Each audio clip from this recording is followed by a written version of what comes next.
Hey everybody, welcome back to the Reading Roundup! That's right, we've missed you. It's been a little while. It's been a few weeks because we've had so much going on. So, are you ready to read this book? Yeah. Are you ready? Yeah. I'm ready too. Are you ready? Yeah. Let's read Violet The Pilot. the Pilot. Violet the Pilot by Steve Breen. Written for Jane. Everyone in town knew that Violet Van Winkle was a little different. For starters, she and her parents lived in an odd-looking house next to the junkyard her father managed. And while other girls were playing with dolls and tea sets, Violet played with monkey wrenches and needle-nose pliers. Violet was a mechanical genius. By the time she was 2, she could fix almost any broken appliance in the house. By 4, she could take apart the grandfather clock and completely reassemble it.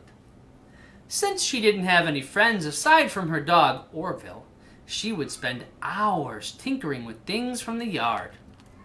Violet's parents were very proud of her, although they weren't too happy the time she put a lawnmower engine on her cousin's tricycle.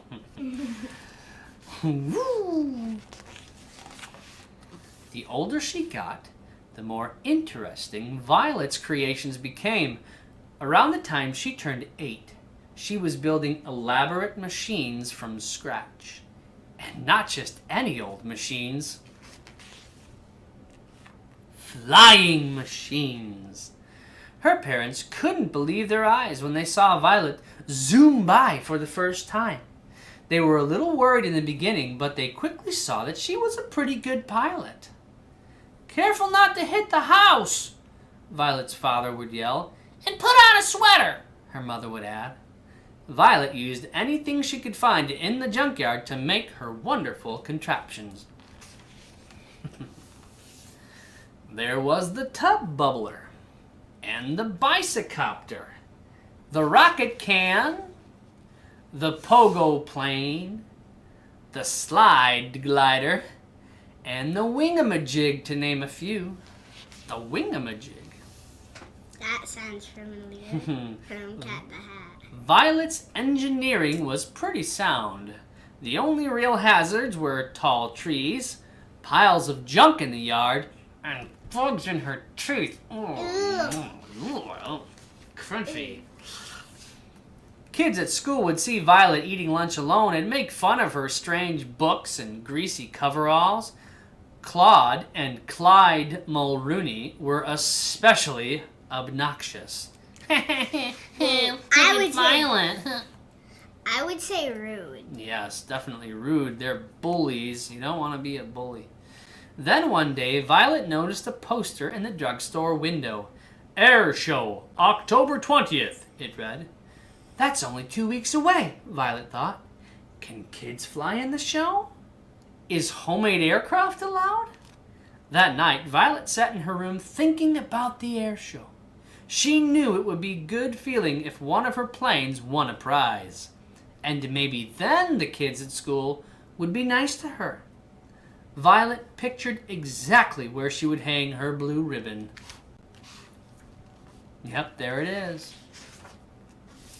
She and Orville spent the next few days combing the junkyard for just the right materials. When they had collected a giant pile of stuff, the building began. One day, the Mulrooney twins happened to pass by. "Look, it's that girl from school," one of them said. "What are you doing, weirdo?" "Ha! I'm building an airplane," she told them. The twins exploded in laughter, then mumbled something mean as they walked away. Orville barked at the boys. But Violet just went back to her project. "Take it easy, buddy," she said. "We're too busy to worry about them." Finally, after days of hard work, Violet had finished making her flying machine. She named the magnificent new craft the Hornet. "Wait till people in the grandstand see me flying this," Violet said to Orville. The test flight was a success.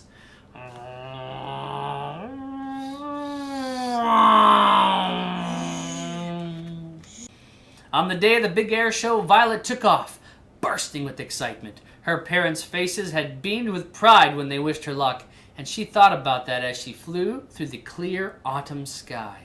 She calculated that the trip would take about 20 minutes. She would arrive just in time for the start of the air show. Suddenly, something caught Violet's eyes. In the river below, a group of people were waving frantically. Violet lowered her altitude to get a better look. A troop of Boy Scouts had run into trouble while canoeing. Violet knew she had to help. Fast. It wasn't easy rescuing all the boys, but Violet piloted the Hornet with careful precision. Saving the Scoutmaster from going over the falls was particularly dangerous. Violet dropped the grateful Scouts off at the hospital. Then she checked her watch. 3:30, she said to Orville sadly. We've missed the air show. She turned her plane toward home and sighed. It was a miserable feeling. That evening, Violet had no appetite for dinner. She just went upstairs and sat on her bed. All of a sudden, she heard lots of noise outside the house. She and Orville went to the window and discovered that a crowd of people had gathered. Somebody spotted her. There's Violet! The boy shouted jubilantly. There's our hero! The Van Winkles stepped outside, squinting from all the flash bulbs that were popping. The press, the mayor, the fire and police chiefs, even kids and teachers from school had all learned of the rescue that day and had come to praise her. Young lady, please accept this Medal of Valor as a token of our gratitude and esteem, said the mayor. And he gave Orville a new collar with a license that read, Canine Hero. Look at the dog has one. Yeah, Canine Hero. From that day on, Violet's parents let her fly whenever she wanted. But her mom would still make her wear a sweater. The end. Violet the Pilot. All right. What did you like about this book? She saved the Boy Scouts. She cared more about the people than the air show. Okay, good. And what did you like about the book? I liked at the end and then she got a trophy. She did. But she got the medal for being a brave hero and helping people who were in need. I liked the illustrations. I liked the story. I thought it was fun and clever.